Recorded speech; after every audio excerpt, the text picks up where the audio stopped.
શ્રી હર્ષભાઈ સંઘવી પધારી રહ્યા છે.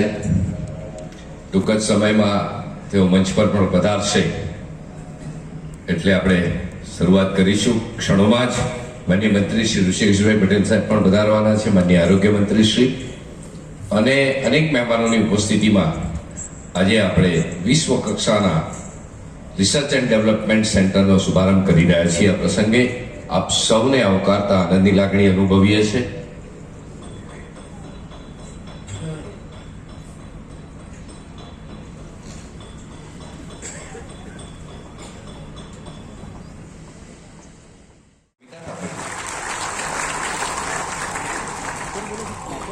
Good morning. I warmly welcome our chief guest, Shri Rushikesh Bhai, Shri Harsh Bhai, and also my warm welcome to DDC, CIDESCO Ahmedabad, FDA Commissioner, entire team and all the renowned academia dignitaries from NIPER and other pharmacy institutes of Gujarat. Thank you so much. Today is a special day and તમે બધા અહીંયા આયા એના માટે heartfelt gratitude. અમે ગુજરાતના બહુ ઋણી છીએ, કારણ કે ગુજરાતમાં જે ડેવલપમેન્ટ થયું છે that is truly a unique example for other states to follow. So once again, I welcome all of you and dil se shukriya for helping us and for motivating us on this very special day. Thank you. Thank you very much, Shrimati Amrita થાપરજી. સમય સાથે ચાલો ત્યારે હંમેશા પ્રગતિનો પથ વિશ્વને મળતો હોય છે. ગુજરાત હંમેશાથી ઇનોવેશન અને પ્રગતિ માટેનું હબ બની રહ્યું છે અને આ સુવિધા આપણને ભવિષ્યવાદી હેલ્થકેર સોલ્યુશનમાં સમર્પિતના ભાવ સાથે સમર્પિત થઈ છે. ત્યારે ઓવરવ્યુ ઓફ રિસર્ચ એન્ડ ડેવલપમેન્ટમાં ઉદ્બોધન માટે વિનંતી કરું છું. Minister of Health and Family Welfare, Shri Hrishikesh Bhai Patel, all the dignitaries on the dais and in the audience. At the outset, I want to start off by acknowledging the tremendous support and valuable assistance that we have got from the government of Gujarat. Generally, ame our state ma over the last 10 years already 1300 crore karta vadhare investment કરી છે and our commitment કે કરતા રહીશું. અમારી already અહીંયા 3 manufacturing facilities છે and આજે અમે R&D સેન્ટર આજે ઇનોગ્રેટ કર્યું છે and I am so happy to see અહીંયા એટલા બધા એકેડેમિક ઇન્સ્ટિટ્યુશન્સ જે આવ્યા છે, બિકોઝ આઈ જેન્યુઅનલી બિલીવ કે જે આઈડિયાઝ એકેડેમિક ઇન્સ્ટિટ્યુશન્સથી અમે જે લર્ન કરી શકીએ, it will help the entire industry to get cutting edge technology which will be in the best interest of patients. અમે આ સ્ટેટમાં અમારે જે કંપનીનો CSR બજેટ છે એમાંથી મેક્સિમમ એલોકેશન ગુજરાતમાં છે. Over the last 2-3 years we have done more than 30 CSR events in this state and our R&D માં we are going to employ close to 300 people. Total અમારી જે R&D છે biologics and chemistry marine, we are employing more than 550 scientists, more than 50 PhDs and એમાંથી 300 લોકો અહીંયા છે. And this is the R&D which has given our country life saving products. અમારા જે doctor સિંહ છે એમને જે કનેક્ટ પ્લેસ કર્યું એનાથી લાખો patients for both heart attack અને stroke they have completely recovered. કે આ સ્મોલ મોલિક્યુલમાં જે અમે આયર્ન પ્રોડક્ટ્સ કર્યા છે like ferric carboxymaltose, iron sucrose, they have really addressed the issue of anemia. And of course government સાથે જ્યારે કોવિડ વખતે બ્લેક ફંગસ મ્યુકોરમાઇકોસિસનો ટેરેબલ ઇશ્યુ થયો હતો ત્યારે અમે લાઇપોઝોમલ એમ્ફોટેરિસિનની 2 લાખ કરતા વધારે વાયલ્સ પ્રોવાઈડ કરી હતી અમારા કંપનીએ. જેટલા અહીંયા કોલેજીસ છે એમાંથી મોર દેન 100 ફ્રેશર્સ અમે હાયર કર્યા છે and we work closely with NFSU, IIT Gandhinagar and LMCP for several research programs. અને પ્લસ જે ગણપત યુનિવર્સિટી છે અહીંયા એમના સાથે અમારો કન્ટિન્યુઇંગ સક્ષમ પ્રોગ્રામ છે to train and elevate the skill set of our entire manufacturing field force. So once again, very proud to set up our R&D center and our commitment that our investment in Gujarat and opportunities for employment to make the best R&D and healthcare innovations will continue to happen. Thank you.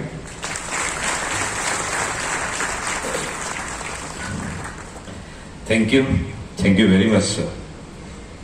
આપે શરૂ કરેલું vision અત્યારે વિશ્વમાં મોટી નામના ધરાવે છે અને આજે નવો પ્રારંભ થઈ રહ્યો છે ત્યારે જટિલ દવા વિતરણમાં અદ્યતન સંશોધનને આગળ વધારવાની આપની પ્રતિબદ્ધતા દુનિયાની સમક્ષ પ્રસ્તુત થઈ રહી છે. એક ઉદ્યોગ પ્રગતિશીલ સંશોધન ચલાવવાની દર્દીની આપ્યો એનાથી હું સમીત અને દીપકભાઈ અમે હૃદયથી એમના બહુ ઋણી છીએ. અને એના માટે એવું છે કે ગયા 23મી ડિસેમ્બર 2023 અમારા મહેસાણા પ્લાન્ટનું ઇનોગ્રેશન કરવા માટે ઋષિભાઈ આવેલા અને એ વખતે જ્યારે મેં બધાને એડ્રેસ કર્યા વખતે મેં કીધેલું કે સાહેબ ગુજરાતમાં કામ કરવામાં અમને બહુ મજા આવે છે, ગુજરાતમાં વી આર વેરી હેપી અને અહીંયા અમે ઇન્વેસ્ટમેન્ટ કરીશું. તો આજે આ R&D સેન્ટરનું ઇનોગ્રેશન કરતી વખતે સાહેબ આવ્યા એનો મને બહુ દિલથી આનંદ થઈ રહ્યો છે અને એમના સિવાય બીજા કોઈને વિચાર જ નહોતો કરી શકતો કે ઋષિભાઈએ ચાલવું જોઈએ અને ઇનોગ્રેટ કરવું જોઈએ. સાહેબ તમે આવ્યા, તમારા ધન્યવાદ. અને આ R&D સેન્ટર આજે અહીંયા તમે જોઈ રહ્યા છો તપોવનમાં, એમાં એવું છે મારા માટે વૈયક્તિક રીતે પર્સનલ એન્ડ પ્રોફેશનલ લેવલ એમ્પ્યોર માટે બંને લેવલથી ઇટ્સ વેરી ઇમ્પોર્ટન્ટ. એનું તમને કારણ સમજો વૈયક્તિક રીતે કેમ. બેસિકલી સાહેબ હું યુનિવર્સિટીમાં MSc ઓર્ગેનિક કેમિસ્ટ્રી મેં કરી. I was a topper in MSc organic chemistry અને એ વખતે બધા અમારા પ્રોફેસર લોકોની એવી ઈચ્છા હતી કે મેં પણ PhD કરવી જોઈએ, સ્વાભાવિક છે. અને હું ગઈકાલે હસતા હસતા અમારા જે ડૉક્ટર ગુર્જર છે બહુ મોટા સાયન્ટિસ્ટ એમને હું વાત કરી રહેલો કે સાહેબ એ વખતે MSc કરતી વખતે મારો એક પેપર ઇન્ટરનેશનલ મેગેઝિનમાં પણ પબ્લિશ થયો. હવે શું થયેલું મને યાદ નથી. એટલે I was a good chemistry student. પણ એમાં એવું થયું કે મને IIM અમદાવાદમાં એડમિશન મળ્યું અને પછી મારો કેમિસ્ટ્રી સાથે સંબંધ છૂટી ગયો. પણ MBA કર્યા પછી આ એમક્યોર કર્યા પછી આજે જ્યારે સમિતભાઈએ વાત કરી કે આજે 500 કેમિસ્ટ લગભગ 56 PhD મારા ત્યાં કામ કરી રહ્યા છે, મારા માટે બહુ ગર્વની વાત છે. પર્સનલ લેવલ પર મેં કેમિસ્ટ્રીમાં કામ ના કર્યું, ફાર્મસીમાં કામ ના કર્યું, પણ એટલીસ્ટ આટલા લોકો આજે આપણે ત્યાં કામ કરી રહ્યા છે એનો મને બહુ ગર્વ છે અને બહુ આનંદ થાય છે. અને એમાં બીજું એવું છે કે આ તો જે સેન્ટર છે ફોર્મ્યુલેશન સેન્ટર છે, હર્ષભાઈ અને સાહેબ ઋષિકેશભાઈ જ્યારે ગયેલા ત્યારે પાર્ટ ઓફ ફંક્શનિંગ અમે એમને બતાડ્યું. પણ આના જેવું પૂનામાં ડૉક્ટર સિંહ જે અહીંયા બેસેલા છે એમનું બાયોફાર્માસ્યુટિકલનું બહુ સારું સેન્ટર, ત્યાં બાયોજિક્સનું કામ કરીએ છીએ. ડૉક્ટર ગુર્જર જે અહીંયા બેસેલા છે ત્યાં અમે APIનું પણ કામ કરીએ છીએ, બલ્ક ડ્રગનું. એટલે આ એક કંપની છે એના બાબતમાં અમે હંમેશા કહીએ ઇટ ઇઝ વર્ટિકલી ઇન્ટિગ્રેટેડ. એટલે અહીંયા અમે API, બલ્ક ડ્રગ, બાયોલોજિક્સ અને ફોર્મ્યુલેશન ત્રણેયનું કામ કરીએ છીએ. કહેવા માટે મને ઘણો ગર્વ થાય છે. આ મારી પર્સનલ લેવલે વાત થઈ. કંપનીના બાબતમાં જો વાત કરવાનું થયું તો મેં મારા કારકિર્દની શરૂઆત 83માં કરી, પણ પહેલા 10 થી 12 વર્ષ મેં કોન્ટ્રાક્ટ મેન્યુફેક્ચરિંગનું કામ કરેલું. અને જ્યારે 1995-96માં મેં વિચાર કર્યો કે હવે પોતાના પ્રોડક્ટ આપણે માર્કેટ કરીએ, એ વખતે જ્યારે વિચાર કરવાની શરૂઆત કરી ત્યારે ખ્યાલ આવ્યો કે ભાઈ આટલી બધી કોમ્પિટિશન છે અને આ કોમ્પિટિશનમાં હું પણ મારી સિપ્રોફ્લોક્સાસિન કાં તો કાલ્પોલ, પેરાસિટામોલ લઈને જોઉં તો પહેલાં મને ડૉક્ટર લોકો પૂછશે કે સતીશભાઈ તમારો પ્રોડક્ટ કેમ લખવાનો. અને એ વખતે વિચાર કરતી વખતે એવું ખ્યાલમાં આવ્યું કે આપણું જો આગળ જવું હોય તો આપણે ડિફરન્શિએટેડ નવા પ્રોડક્ટ આપવા પડશે. અને એ દિવસથી અને આજ સુધી જે 30 વર્ષ ગયા એમાં જે એક મૂળ આ કંપનીનું જે છે કે જે કહેવા માટે અમે બહુ અભિમાન ના થાય છે કે અમે આ company is driven by science, technology and innovation. Science, technology અને નવું કામ કરવાનું એ બાબતમાં અમે મેક્સિમમ કામ આ ઇન્ડસ્ટ્રીમાં કરેલું છે. અને આજે હું જ્યારે મારી 30 વર્ષની જર્ની જોઉં છું તો બહુ ફક્રથી કહું છું, બધા મારા એમ્પ્યોર અને સાયન્ટિસ્ટ અહીંયા બેસેલા છે, સૌથી વધારે નવા પ્રોડક્ટ અમે આપ્યા.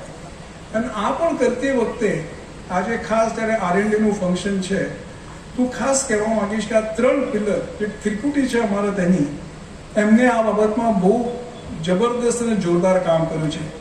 એક તો મારા મિત્ર અહીંયા ડૉક્ટર ગુર્જર બેસેલા છે, એ PhD એમના હાથના નીચે લગભગ 110 લોકોએ PhD કરેલી છે. અને મને કહેવા માટે પણ હું ગર્વથી કહું છું કે એમના લીધે Emcure Poona is recognise centre for doing PhD ને આજે પણ લગભગ 5-6 લોકો એમના હાથના નીચે પીએચડી કંપનીમાં કરી રહ્યા છે. અને બીજી વાત એટલે એવી છે એમાં કે થોડા દિવસો પહેલા બે એક વર્ષ પહેલા CSIR એક બુકલેટ પબ્લિશ કરેલી અને એ બુકલેટમાં આપણા દેશમાં 1947 પછી જે ટોપ સાયન્ટિસ્ટ થયેલા 50 લોકોની લિસ્ટ હતી. એમાં CNR રાવ કે જેમને ભારત રત્ન મળેલું એમનું પહેલું નામ હતું. અમારા ડૉક્ટર માશેલકર હતા પૂનાના. એ લિસ્ટમાં ડૉક્ટર ગુર્જરનું પણ નામ છે. અને ડૉક્ટર ગુર્જરના લીધે કાયરાલિટી, આયન પ્રિપરેશન, APF ઘણા કામ કરી રહ્યા છીએ. અને સમિત પણ એમના સાથે બહુ જોડાયેલો છે. એટલે મને બહુ આનંદ છે કે ડૉક્ટર ગુર્જર પણ અહીંયા આવેલા છે.